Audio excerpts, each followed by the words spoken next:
Imagine this. You stand in a crowded room, and every hand rises in agreement with something you know is wrong. Your heart knows the truth, yet do you dare to stand alone?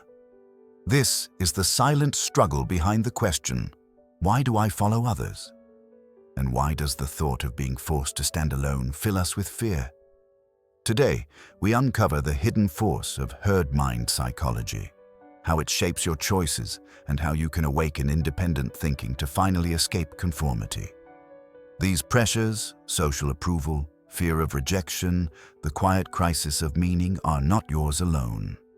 Every human wrestles with them. Yet as Nietzsche revealed, the path to freedom lies in discovering your voice, not the echo of the crowd. In this video, you will find both clarity and courage, tools to face the herd, and the deeper benefit of connecting more honestly with yourself and others. Stay with me, subscribe, and let us begin this journey, not as echoes in the noise, but as voices of truth rising above it.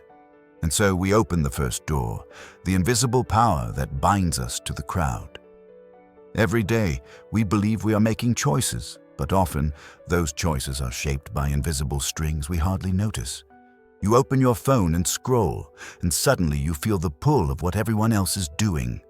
Liking the same posts, chasing the same trends, repeating the same opinions. At work, you sit in a meeting, and though your mind whispers disagreement, you watch yourself nod along because the crowd pressure feels heavier than your voice. In politics, you see people who once thought for themselves, swept into the tide of slogans, cheering for ideas they never examined. This is the silent force of herd mind psychology, the subtle current that carries millions who imagine they are free but are simply drifting with the majority. And if you pause to ask, how can I think independently when the whole world seems to move against me? You realize this is not just theory, but a lived struggle. We all have felt the fear of rejection, the tightening in the chest that whispers, it is safer to belong, even if belonging means betraying reason. The philosopher Nietzsche saw this clearly and warned that the individual must fight not to be crushed by the tribe. His words are not abstract. They speak to that moment when your truth trembles on your lips, but silence wins because applause is sweeter than honesty.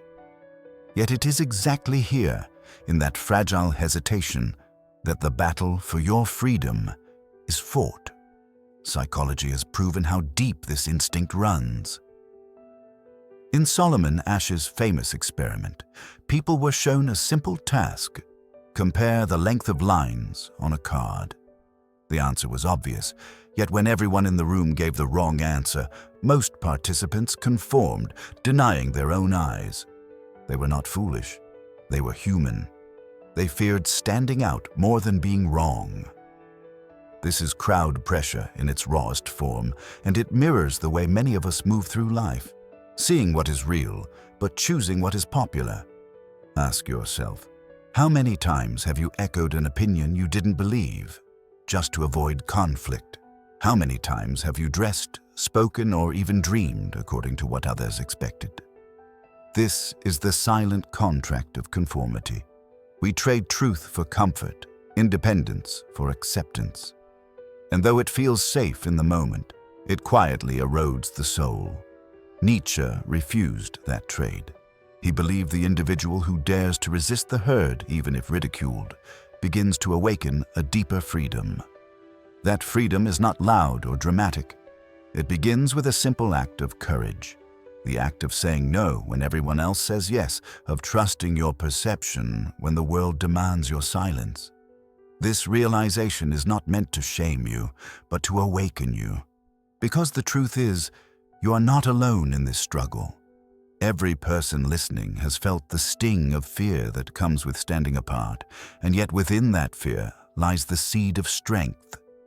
To live authentically means daring to think independently, even if it costs applause. So how do you begin? With one small practice. The next time you feel yourself swept by the current of the crowd, pause for a breath and ask, if no one else were watching, would I still choose this? That single question is like a candle in the dark. It reveals whether your choice is truly yours or merely borrowed from the majority. Practiced daily, it becomes the muscle of freedom, training you to resist the herd mind before it erases your reason. And so we close this first step of the journey. Seeing the invisible power that binds us is the beginning of breaking its grip. But awareness alone is not enough. To free ourselves, we must face the deeper reason why we cling to the herd in the first place. The ancient fear of being different and the hidden cost of trying to belong. If the first step was seeing the invisible current that pulls us into the crowd, the next is uncovering why we surrender to it so easily. Beneath the noise of herd mind psychology lies something far more intimate, our longing for safety. Humans carry within their bones an ancient memory that to be cast out is to be vulnerable, and so the fear of rejection becomes stronger than the voice of reason. We would rather bend than stand alone, even when bending means betraying ourselves. This is why so many ask in silence, "Why am I afraid to stand alone?" Because standing apart feels like standing unprotected before the storm. Picture a student in a classroom, hand raised with the right answer, only to glance around and see every peer shaking their head. The courage flickers, the hand lowers, silence replaces truth.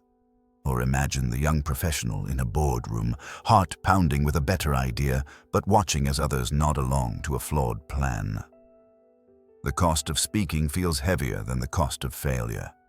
On social media, it is the same story. People scroll, witness injustice or misinformation, but hesitate to comment honestly, terrified of backlash. Each of these moments shows how the need for acceptance wins over authenticity. Nietzsche described this as the tragedy of the herd, that people trade truth for belonging. He saw clearly that the tribe whispers promises of warmth while quietly erasing the individual. Yet he also taught that the strength of a person is measured not by how easily they fit in, but by how boldly they stand when no applause waits. Still, the common mistake is believing this fear proves weakness. It does not. It proves we are human, wired to cling to the group for survival. The problem begins when we never question that instinct, when we let it decide every choice until we can no longer tell whether our beliefs are ours or imitations. This is the silent prison of conformity. But there is a way through. The key is to transform the fear of rejection into an opportunity for self-discovery. Each time you feel that tightening in your chest, that tremor of doubt before speaking, it is a signal. Not a sign to retreat, but an invitation to examine what matters most. Ask yourself, if I lose approval for telling the truth, what do I gain? The answer is often simple but profound. You gain integrity, the rarest form of freedom. Think back to a time you chose silence. How did it feel afterward? Relief that you were safe, or regret that you hid your voice? These reflections matter because they show that what hurts most is not being rejected by others, but rejecting ourselves. To honor this truth, try a small act of practice. The next time you face pressure to agree, pause and breathe. Whisper inwardly, "I see my fear, but I will not let it decide for me." Then, even if you speak just one sentence of honesty, you reclaim ground from the herd. With repetition, this becomes strength, and strength becomes courage. If you are still here, listening, it means you already carry the persistence to walk this path. Do not underestimate that. Few dare to confront these questions at all. Your willingness is proof that you are capable of more than echoing the crowd. Hold on to that, because the road ahead asks for even deeper courage. For while the fear of being different is powerful, there is another illusion even more dangerous, the illusion of happiness sold by the herd, the promise that chasing what everyone else wants will bring you fulfillment. That is where our journey turns next, to expose the false lights of conformity and uncover what it truly means to live by your compass. Having looked into the fear of being different, we now uncover the illusions that make conformity feel so irresistible. The herd mind not only silences us with rejection, it also seduces us with promises. It whispers that if you follow its path, you will find happiness, security, and approval. Yet these promises are mirages, vanishing the moment you reach for them. This is why so many quietly ask, why do I follow others, even when I know it leads nowhere? The answer lies in the glittering illusions society paints before our eyes. Consider the chase for wealth. From childhood, we are told that money will guarantee joy, that success is measured in numbers on a bank account or likes on a screen. Status becomes the invisible currency of belonging, and reputation the crown we long to wear. But pause for a moment. How many stories have you heard of those who gained riches and fame yet confessed to emptiness? The herd convinces us that these pursuits are genuine desires when often they are borrowed dreams, reflections of what everyone else values. Critical thinking asks us, if no one were watching, would these goals still matter to you? The illusion is not confined to happiness. It seeps into our morality. History is full of moments when the majority declared cruelty to be virtue. Slavery was once defended as natural. Segregation was justified as tradition. Whole societies applauded injustices now recognized as horrors. The crowd proclaimed them right, and individuals feared to object. This shows the most dangerous illusion of all, that what the majority accepts must be the truth. Nietzsche exposed this when he said that morality built on conformity is no morality at all. For him, authentic values cannot be inherited from the herd. They must be forged by the individual through confrontation with reality. Reflect on our own time. What practices applauded today may one day be seen as blind obedience? Do we measure worth by how well we mirror the crowd, or by the courage to question it? The common mistake is assuming comfort equals truth and habit equals reason. But illusions thrive on this mistake, keeping people trapped in borrowed lives. Breaking them requires courage, but also honesty with oneself. A simple exercise may help. Write down one belief you hold strongly, then ask, did I choose this, or was it given to me by the crowd? If you cannot trace it back to your reasoning, it may not be yours at all. This practice is unsettling yet liberating because it reveals how much of our identity has been shaped by others. And if you are still here, listening, it shows persistence, the rare willingness to confront uncomfortable questions. That endurance itself is proof of strength, a sign you are capable of stepping beyond illusion. Nietzsche believed that the higher individual does not despise society, but one who refuses to let society dictate their truth. Your task is not to escape the world, but to see through its mirages and walk your path with clarity. In times of crisis, when crowds rush toward the latest trend, the loudest slogan, or the most convenient belief, you will feel the temptation to join them. But remember, illusions vanish quickly, while integrity endures. To choose integrity is to choose freedom. This realization opens a new path. We see that illusions can be unmasked, yet awareness alone is not enough.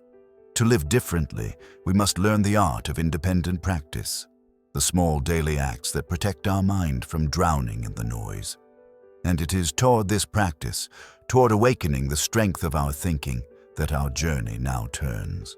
Illusions may cloud our vision, but once they are unmasked, a deeper question arises. How do we awaken the strength to think for ourselves? Seeing the false promises of the herd is only the beginning. The harder task is learning to replace those borrowed beliefs with independent thinking. It is not enough to know that chasing wealth or applause cannot bring real fulfillment. We must discover how to hear our mind above the noise. This is the moment when many quietly wonder, why do I follow others even when I recognize the trap? The answer is habit. Years of moving with the crowd have trained us to distrust our reasoning. to silence our doubts, and to accept the comfort of conformity. Critical thinking is not a natural state.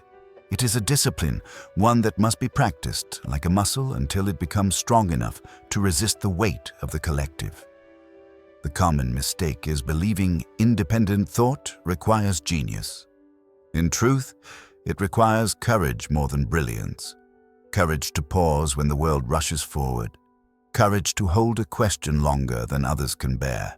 Courage to risk being misunderstood. Nietzsche saw this. He taught that the individual must create values rather than inherit them, that to live authentically is to wrestle with questions until they become your own. For him, freedom was not a gift from society, but an act of inner defiance, a refusal to let the herd write the script of your existence. To embody this defiance in daily life, imagine yourself in moments of social pressure, a crisis meeting at work where everyone nods to a flawed plan, a family gathering where silence protects harmony at the cost of truth, a trending opinion online that you instinctively doubt, yet hesitate to question. Each scenario is an invitation. Will you surrender, or will you breathe and ask, what do I truly think? Independent thinking method is not an abstract concept.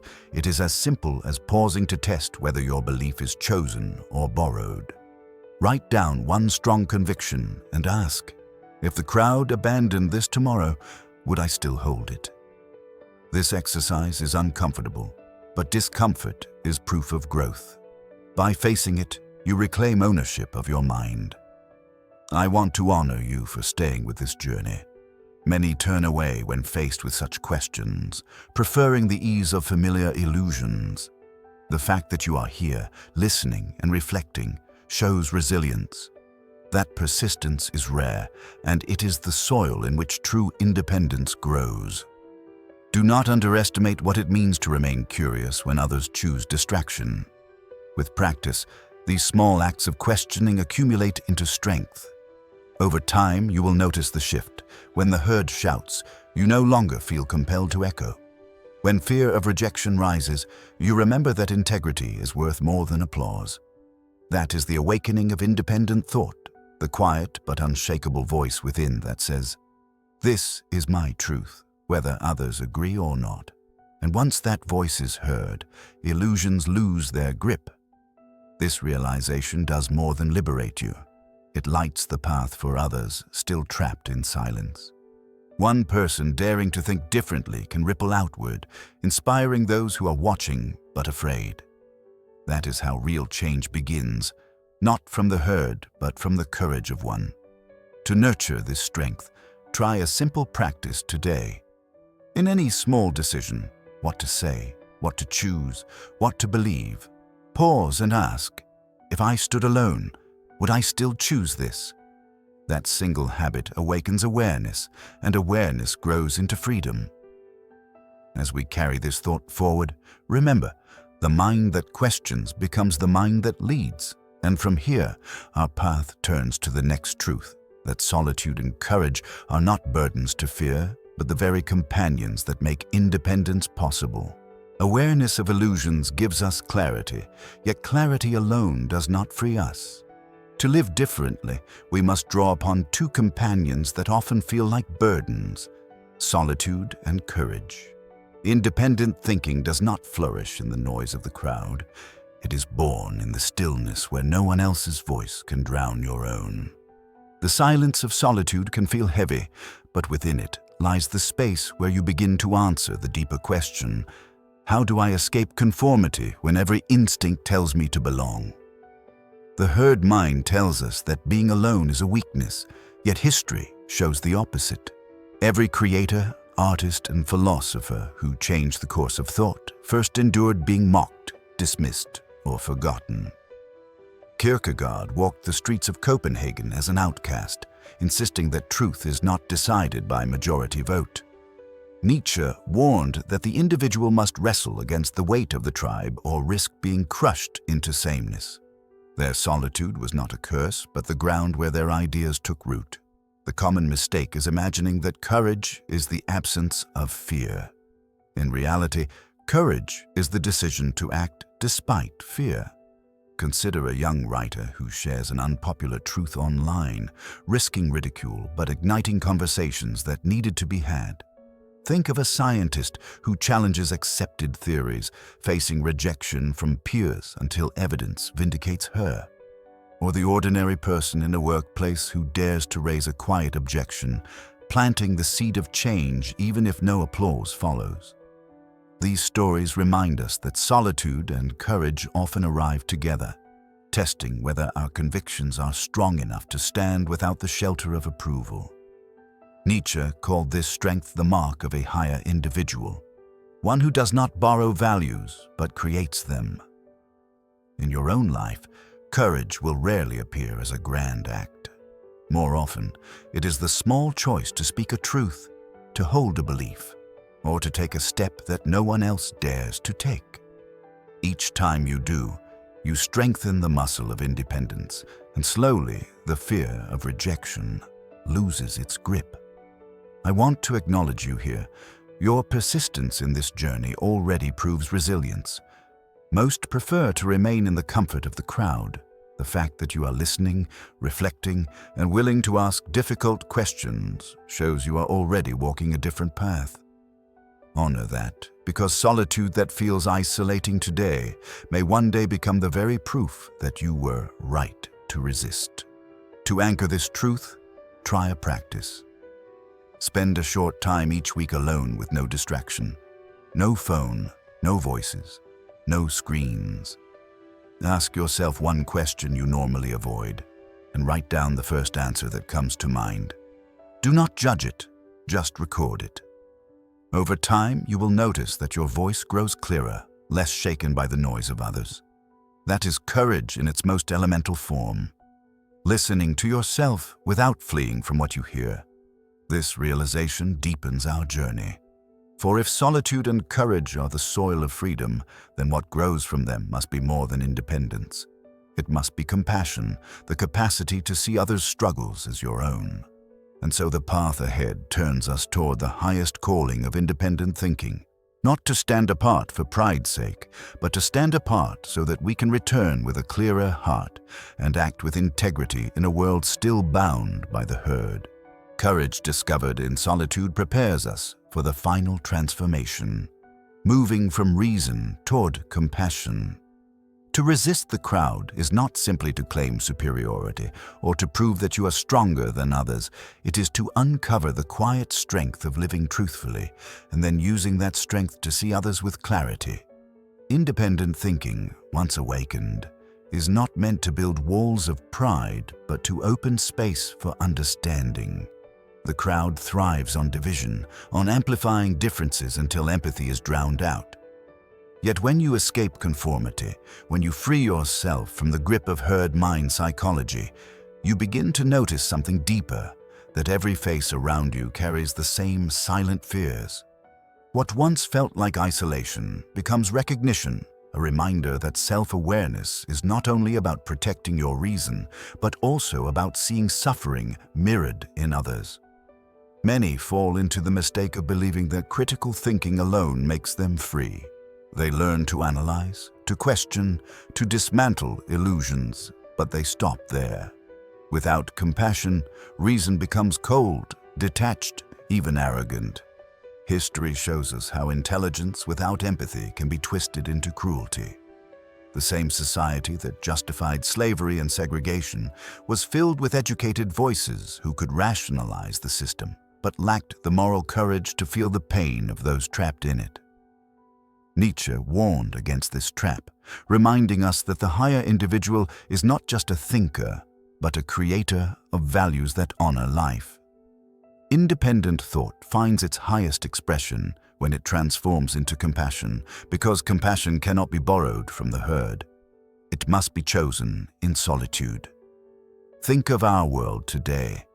Crowd pressure pushes us to chase trends, to measure worth in followers or applause, to judge quickly without reflection. Yet when you resist, you create value that does not fade with the next wave of opinion. You're no longer repeating, you are contributing. Instead of echoing outrage online, you might choose to extend understanding. Instead of mocking the vulnerable, you might choose to defend them. These are not grand gestures, but quiet revolutions, moments where your independence becomes a gift to others. The question then becomes, how do I turn my critical thinking into compassion? The answer is small and practical. Begin by noticing the urge to judge. Pause and ask, if I stood in this person's place, carrying their unseen struggles, would I still condemn so quickly? This simple act turns reason into empathy and self-awareness into connection. Over time, these moments accumulate, shaping a life that is both free and deeply human. I want to honor you once again for walking this far. Few persist through these reflections, but you have carried the weight of uncomfortable truths and remained. That perseverance reveals a readiness not just to think differently, but to live differently. It shows that you are capable of transforming independence into compassion, of building a strength that does not isolate but uplifts.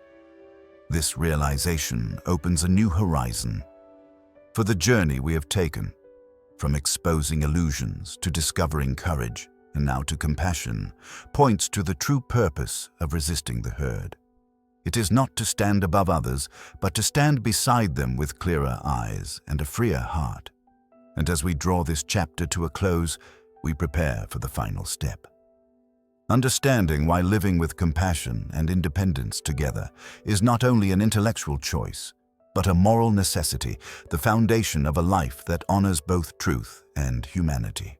We have walked together through the hidden power of herd mind psychology, the fear of rejection that keeps us silent, the illusions of happiness and morality that the crowd sells, the awakening of independent thinking, and the strength that solitude and courage awaken within us.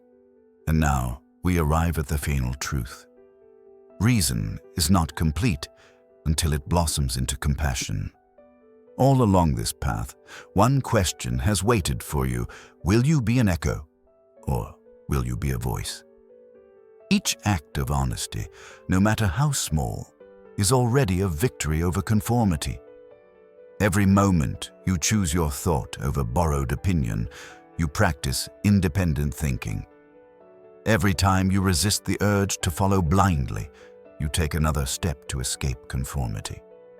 These victories may seem quiet, but they accumulate, and over time they reshape the life you live and the example you set. The herd thrives on noise, yet freedom begins in silence. The silence where you pause and ask, if no one were watching, would I still choose this? That question can become your daily practice, simple yet profound, guiding you toward a life that is truly yours. I invite you now to take that courage into the world. Share your own story in the comments, not as an echo of others, but as a voice that might help someone else break free. Your words could spark the reflection someone else has been afraid to face. If this journey has stirred something within you, subscribe and stay connected. Because our task is not only to think differently, but to live with clarity and depth. Remember, every choice to be authentic is already a triumph. And it is through those choices that you will discover a freedom no herd can offer.